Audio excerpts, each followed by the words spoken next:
Welcome, people of the World Wide Web. So, Cypher Sigma here. It is a Wednesday and I can't even get in the camera. Who's angled it like that, eh? Let me just move it a little bit more so you can get. So, yeah, welcome to another midweek video. The plan was to have my Andrew Garfield Actor Factor out this week. Unfortunately, due to work commitments and a few other bits, that's going to be a bit delayed. Plus, 2 new movies have turned up of his and I haven't had a chance to watch them both. So, until I watch those two, I can't complete it. So, expect it probably in December. Sorry for that. But as it's the midweek and as it's always, it's look what I have been watching. Not as much as I would like to. I've been playing quite a lot of computer games of late.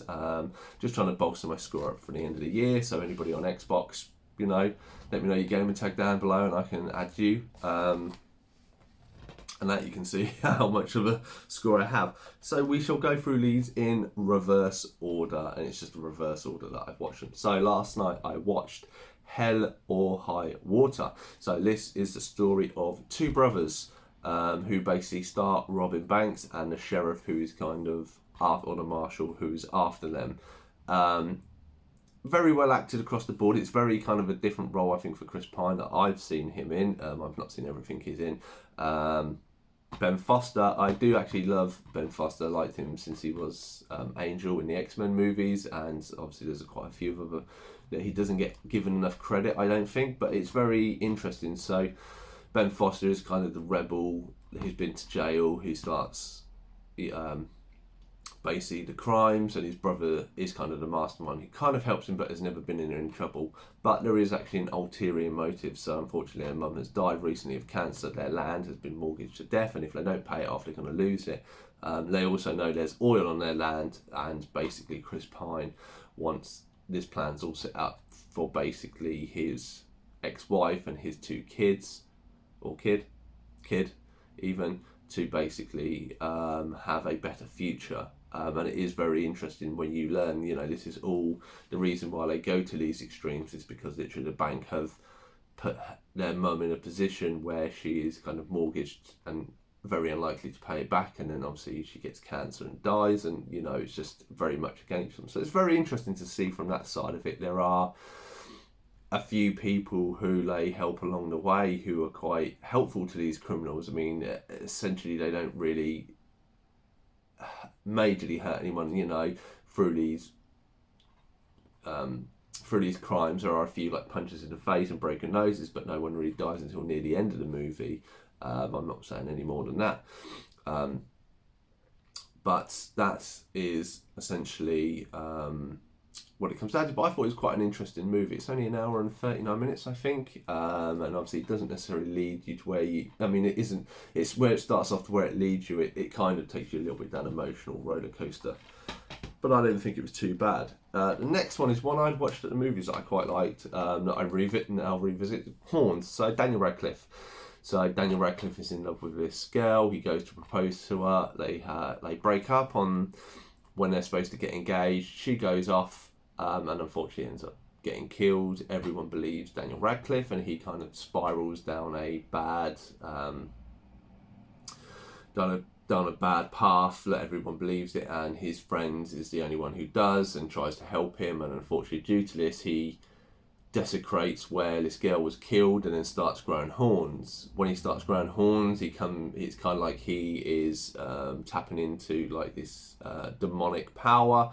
And when he touches somebody, he can kind of relive some of their memories, and obviously he can influence people to do bad things, so people want him to tell him bad stuff when he's around. And it's a very interesting story all the way through. Obviously there are a few twists and turns, and you find out the ending. I think it goes a different route, and I can understand why they went there. I feel it's a little weak in places, and it is, for all intents and purposes, dark. Like this, because he goes demonic and because he's in a dark place, you just find out that mostly everybody around him, because it's bringing out everybody's dark side, it's all quite negative. There's, there ain't much positive. The only positive thing there is this girl that he really loved that's been killed. And that their love and everything that you start to see, because where it goes, it does, bring you down a very dark path.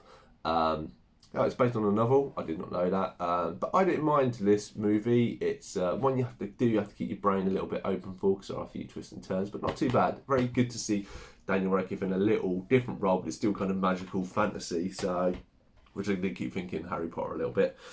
The next one, so, is a series I recently picked up and watched. So this is High School of the Dead. I had seen this before, but I was more than happy to rewatch this again. A little warning: it does have a 15 rating. There are the women are partially nude, and it is accentuated in. There is quite a lot of sexuality and themes along that line, and other contents of that. So just be warned. Obviously, it is a 15. There are a lot of implications in that side of things, but quite a good film, or quite a good series for the most part.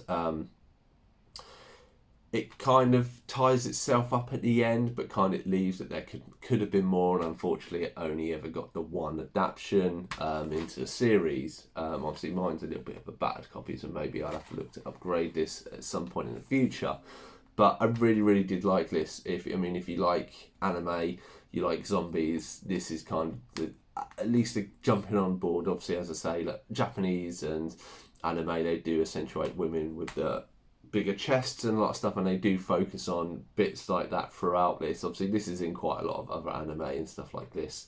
So, but it's a bit more front and center in certain points of this. As I say, there's a sniper rifle with some woman jumping around and her breasts moving and a bullet flying through. It is very unbelievable, but it gets the point across. But that's not till very later in the series. But still good to have that in the collection. Another one, because AJ has recently done Desert Island Discs, and I thought he would choose this. I was wrong, but I hadn't seen this since I was like a little kid, and I really wanted to go revisit it, and I actually really loved it. It's movies of the 80s and early 90s era that actually really speaks to me. I really like how kind of basic they are.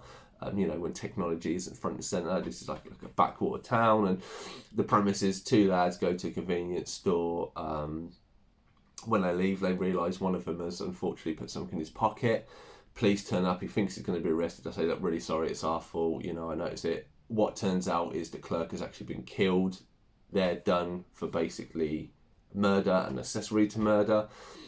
They can't afford a lawyer, but there is one Ralph Macchio, the main character, he has his cousin Finney, who is a lawyer, but he's an accident attorney, and it's him coming to this town, kind of putting the wool over people's eyes and trying to get in his own way and stuff. And it's very clever. Joe Pesci, obviously, from Home Alone and other stuff, and the Lethal Weapons and that. Really good. This is such a good pairing of all actors and actresses in kind of this backwater town. I really love stuff like this. Very great. I would definitely recommend it. Forgot how good this was. I'm glad AJ did his video so I could go back and rewatch this and really enjoy it.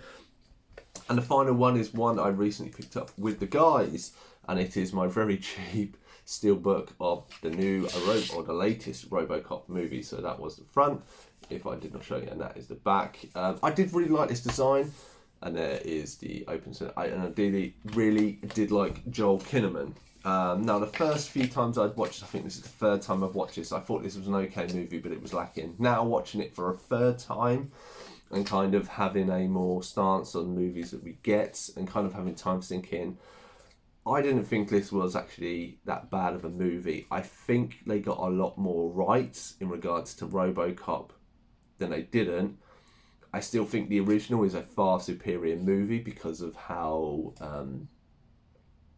bad they got it, because in all fairness, the original, it very much plays like a good guy, bad guy. There is a bad guy behind it from the get-go. He employs these people to do bad things. They unfortunately kill Murphy, and then Murphy, as a revenge, goes onto it. This one is more like, Murphy is just trying to prove his own, trying to basically be a good cop, which is what the original one is like, and unfortunately meets an untimely almost demise by an explosion from his car.